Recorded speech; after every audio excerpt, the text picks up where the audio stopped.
We are live with another episode of the show to get you in the know. We are talking Saints pregame, NFL around the league, NFC South picture, and a couple of bets here. I see Patty is looking like he's on the way to the game, on the way to a party, on the way to something. Got the Olave jersey on. I feel like there's a joke there, but we're not going to make it. So, how you doing today? Driving with an Olave jersey? Well, I got good news. Right, It's not an right. Olave jersey. It's Oh, so okay, old. Colston. Yeah, and I'm so old that I'm rocking a Colston jersey. So Okay, no, yeah, you're safe then. You're safe. yeah, I'm not doing 70 and on the phone at the same time. I'm just doing 20 in the neighborhood. Needed There some we go. pregame refreshments. Absolutely, absolutely. All right, we got the Colts today. I don't know. I know there's a lot of questionables, but it looks like Jimmy Graham is the only questionable that's going to be out. James Hurst is also out. But we got more outs on the other side of the ball for the Colts, but still going to be a pretty good matchup. It depends if the Saints can find that offense as usual. I don't have a lot of doubts in our defense, but it's always going to be the offense this season. How you feeling this morning with the Saints game? You know, um, I'm not overly optimistic. I'm interested to see. I know there's a lot of talk in the last week and a half here of communication, and everybody got on the same page, but then you had illness hit half the team. I think it's gonna be an interesting game. A lot of adversity coming in. Obviously, Olave, you know, getting the speeding ticket, going to jail. I mean, that's that's a big distraction coming into the week. So, I really don't know how to feel. I, there's a few keys for me, which I guess we can get into in a second. But I'm not, going back to what I was saying, I'm not overly optimistic. I'll be completely honest. Yeah, no, What about you?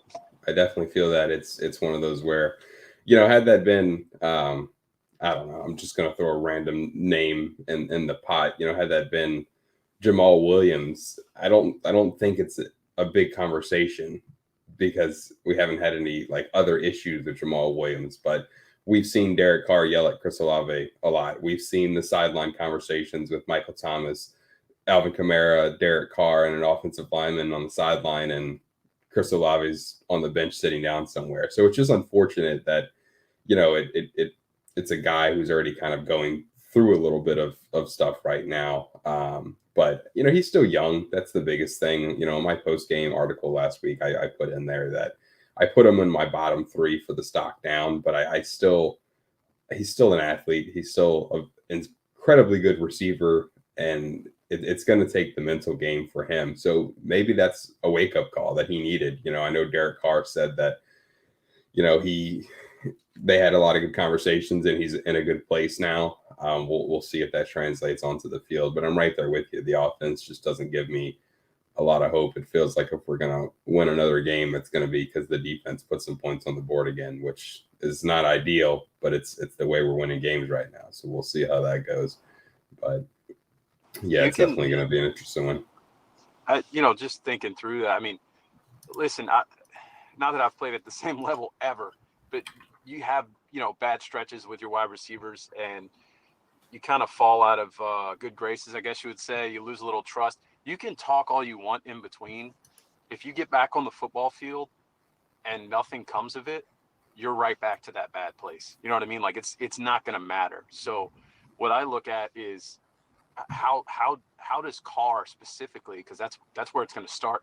How does Carr take command of the offense and make sure everybody is where they need to be? Because you have guys running all over each other, you have guys not running the right routes, and then on top of that, how does he get through his progressions quicker? Because sometimes it looks like he's locking in on one guy, like last week, which is the play where he just bombs it out of bounds. He's locking on Taysom and he just throws it away because he's frustrated because somebody didn't run the right route instead of going through the rest of his progressions.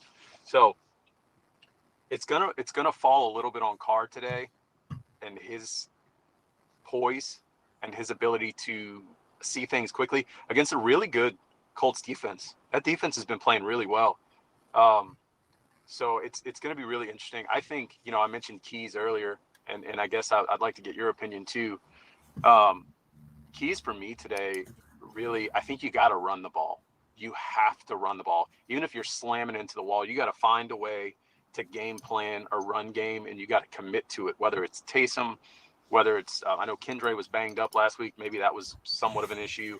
I don't know, but you have to figure out a way to run the ball to get your linemen more comfortable, to then be able to protect your quarterback better, and then to get the whole offense in a rhythm. I'm a big proponent of that. Dave and I talk about it all the time. I think that's a major key today to get comfortable and get going. How about you?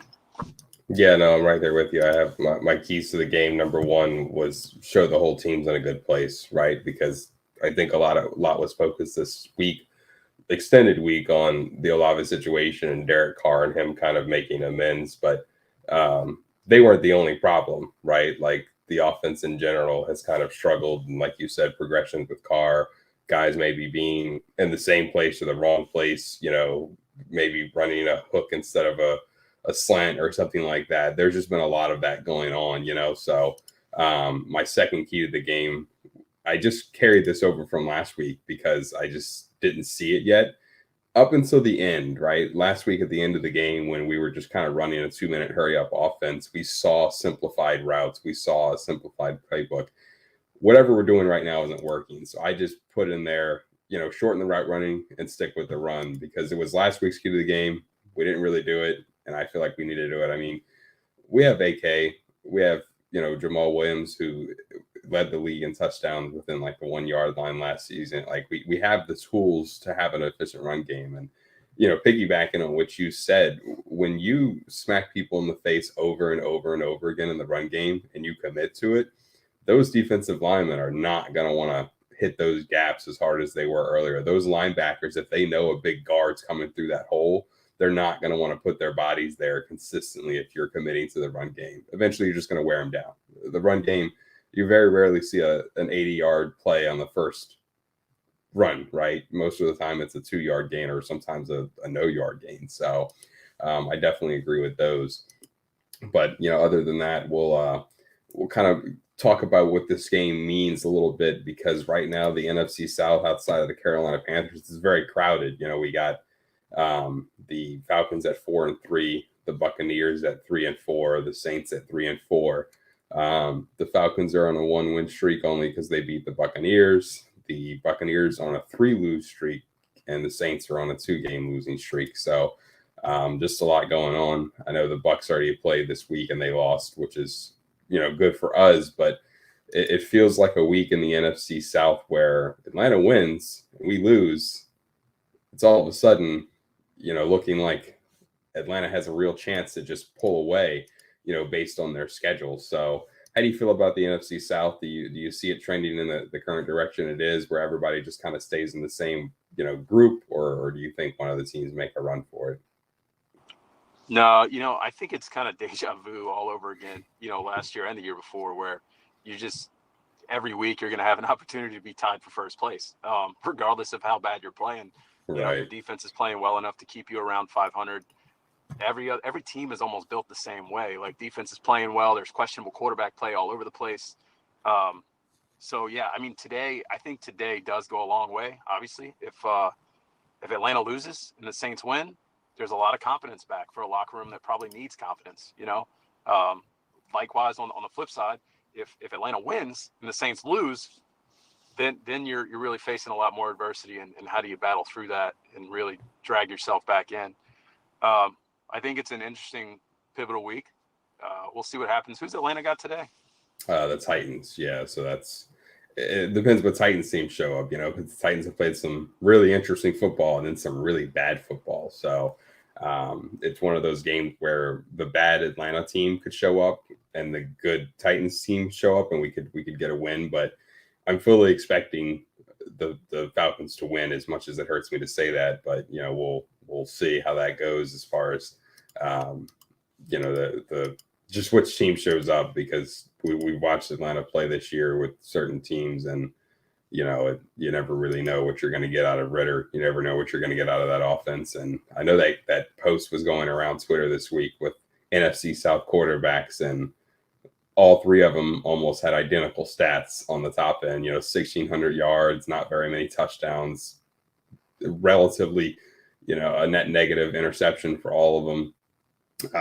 And the only difference in the stats from the Baker, Desmond, and Carr was the fact that Baker has more fumbles, which is crazy considering how much Carr has gotten hit early in the season. I guess we should be thankful for that at least. But that was really the only difference in their stats. So we'll see for sure with the NFC South. I know last year it came down to a Mark Ingram stepping out 1 yard early versus just getting the first down. And that's what, there's a lot of other things leading up to that moment, but that's what kind of decided the NFC South at the end of the day, so it's definitely not ideal week going into it, like you said, against a good, Colts defense, but it feels like the week that if we don't see some changes, something has to give. There's just a lot of pressure on the Saints organization as a whole right now from the fans. People are already making the jokes about bringing the paper bags back and everything like that. So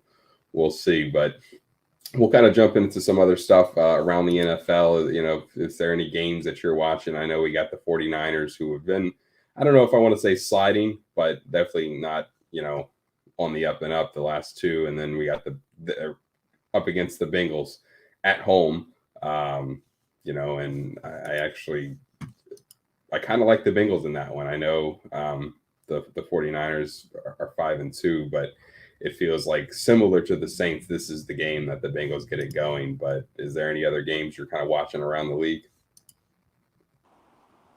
No, nothing major, to be honest. There's nothing really sticking out to me. Just giving thoughts on that 49ers team, though. I mean, yeah, like they've had some issues of late, but they've also been very banged up late. So, I think health is a big key for a lot of teams.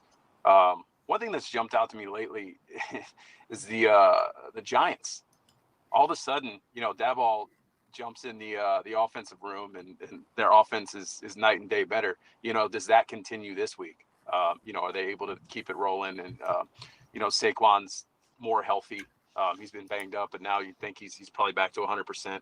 Do they get it rolling? Do they start causing problems in the NFC East? But no, there's nothing really jumps out other than always Taylor Swift. Did they play? Who played Thursday? I'm trying to think. I'm not even up on the slate of games. It was the Bills. The Bills and they played last Thursday. That's right. Yeah, so the Chiefs got the Broncos. So if you watch that one at the 325 game, you'll get a little bit of Peyton drama and some Swifty action. So it'll be there for you both ways. That'll be fun. And then anytime the Dolphins play, it's must see TV. So yeah, no, absolutely. And then the only other team that I've had my eye on this year is the Lions, and they play the Raiders on Monday Night Football. So that's going to be a fun one. I referred to the Lions as the second chance Saints in the earlier, pregame and postgame shows, just because, man, I'd have never guessed Anzalone was going to be a starting linebacker at a high level somewhere. CeeDee's over there, Dan Campbell's over there, Aaron Glenn's over there. And there's more guys I'm forgetting, but there's just a lot of moving pieces that feel like they were in New Orleans at one point. And, even though some of them, Aaron Glenn and Dan Campbell, had good times here, it's fun to kind of watch that be successful for them over there and not affect us directly at this time, and then totally forgot that Bridgewater's the backup over there. So yeah, it's cool to see that, all those guys came back together and they're having success despite starting the season against an NFL powerhouse and beating them and kind of shocking the nation in that opening night game. So if you want to, we'll wrap this up with a little bit of betting. If you want to give me your anytime touchdown score for the Saints, even if it's defense like I did that 1 week, it's what do you got for anytime touchdown score? Give me Taysom Hill. Okay, I like it. Yeah, I'm gonna go with Jawan. I know it seemed like the tight end got more involved when Foster Moreau was there, but I'm hoping that reminds Derek Carr that should be your outlet. That should be your safety valve if nothing else is there. And I just feel like Jawan coming back, he was quiet before he got hurt. He comes back. I'm interested to see what he does, and I hope it's putting the ball in the end zone, because we had a couple of 2 shots to the end zone for a tight end. Unfortunately, Foster couldn't bring the one in, but that's what we need to do in the end zone. Use those big bodies, use them effectively, and get them in space. So that's mine for that. I'll pull up some lines across the league, and we'll just do league wide. I'll run some numbers past you here. I typically look at the pluses, right? Because it's no fun just to take the negative 200 odds for Austin Eckler, because that kind of feels like a gimme. So we talking to Swifties, we got DeAndre Swift at plus 127, Breece Hall at 135. I don't really like the other names on here. Brandon Ayuk, he's been kind of quiet lately, but he's plus 155. Jalen Waddle is actually plus 160. I think that's who I'm going to go with. That feels like a good one. Yeah. Who do the Dolphins play? Let's see here. I mean, regardless of who they play, I feel like that should be a slam dunk. Yeah, that feels like a. Where are the Dolphins? Am I blind? Maybe. I mean, he was banged up. He had a back injury last week. Yeah. Yeah. He was banged up. Patriots. He had a back injury last week, so maybe that plays into it. Maybe that's what's kind of pushing that line a little bit. Yeah. But I feel like that's got to be a good one. I'll go Swift just because I've been riding the Swift train.